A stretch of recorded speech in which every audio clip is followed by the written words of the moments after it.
Hello বন্ধুরা, সবাই কেমন আছো? আশা করছি সবাই ভালো আছো। তো যে জন্য ভিডিওটা বানালাম সেটা হচ্ছে, তোমরা অনেক বন্ধু, দাদা ভাই ও অনেক দিদি ভাই বন্ধুরা জানতে চেয়েছো যে তোমাদের ওখানে দিদি ভাই পুজোটা কবে। তো আজকে রবিবার, তো কাল কাল সোমবার, পরশু মঙ্গলবার, 9ই ডিসেম্বর পুজোটা শুরু। মেলা বসে গিয়েছে, পুজো রং করছে। তো বড় 12 ঢাকের কালী পুজো হয় আমাদের এখানে চর দুর্গাপুরে। যারা চেনো না তাদেরকেও বলছি, আর যারা চেনো আসতে চাইছো, তারিখে সেটা জানো না, তো সেই জন্য বলছি আগামী 9ই ডিসেম্বর মঙ্গলবার, শুক্রবারে পুজো বিসর্জন হবে।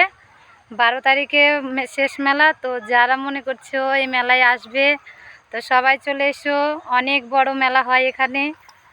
তো বন্ধুরা, আমি বোঝাতে পারলাম কিনা জানি না, তো যদি ভুল টুল হয় তো ক্ষমা করে দিও প্লিজ।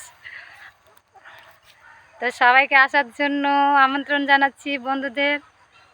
যারা ফুচকা খেতে চেয়েছো আমার কাছে, মেলায় জিলাপি খেতে চেয়েছো, তো তাদেরকে আমার মনে আছে। তো চলে এসো বন্ধুরা, টাটা।